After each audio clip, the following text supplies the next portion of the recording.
Hi everyone, this is from CB IAS academy. இன்னைக்கு நம்ம Dinamani news பேப்பரில் இருக்கக்கூடிய கரண்ட் அஃபேர்ஸ் பார்க்கலாம். ஃபர்ஸ்ட் பார்த்தீங்க அப்படின்னா, லட்சத்தீவில் கண்டறியப்பட்ட புதிய நண்டு. ஸோ லட்சத்தீப் பார்த்தீங்க அப்படின்னா இந்தியாவினுடைய 8 யூனியன் பிரதேசங்களில் ஒன்று. ஸோ இதில் பார்த்தீங்க அப்படின்னா ஏறக்குறைய 36 தீவுகள் இதில் வந்து இருக்கின்றன. இதில் பார்த்தீங்க அப்படின்னா 10 தீவுகளில் வந்து மக்கள் வந்து வசிக்கிறாங்க. இதில் இருக்கக்கூடிய ஒரு தீவு பார்த்தீங்க அப்படின்னா அகத்தி தீவு. இங்க பாத்தீங்க அப்படின்னா கோரல் ரீவ்ஸ் வந்து, அதாவது பவள பாறைகள் வந்து அதிகமாக இருக்கும். அதே மாதிரி பல்வேறு கடல் உயிரினங்களுக்கு வந்து பாதுகாப்பு அரணாக இந்த அகத்தி தீவானது இருக்கிறது. இங்க பாத்தீங்க அப்படின்னா ஒரு புதிய டைப்பான நண்டை வந்து கண்டுபிடிச்சிருக்காங்க. இதனுடைய பேர் வந்து கலாத்தியா. ஸோ அப்படிங்கிற அந்த இனத்தை வந்து சேர்ந்தது.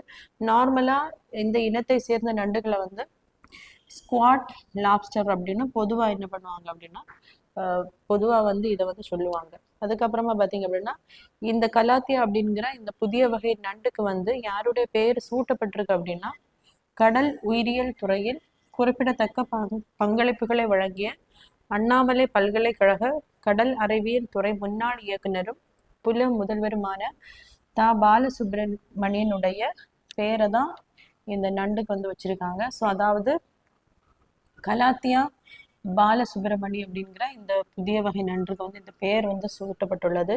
ஸோ இது எப்படி கன்ஃபார்ம் பண்ணியிருக்காங்க அப்படின்னா டிஎன்ஏ பகுப்பாய்வின் மூலம் தான் இந்த புதிய இனத்தை வந்து கன்ஃபார்ம் பண்ணியிருக்காங்க.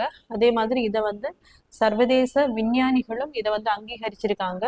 அங்கீகரிக்கப்பட்டு இது பார்த்தீங்க அப்படின்னா உலகளாவிய உயிரின வகைப்பாடு இதழான ஜூடாக்ஸாவில் இது வந்து வெளியிடப்பட்டுள்ளது.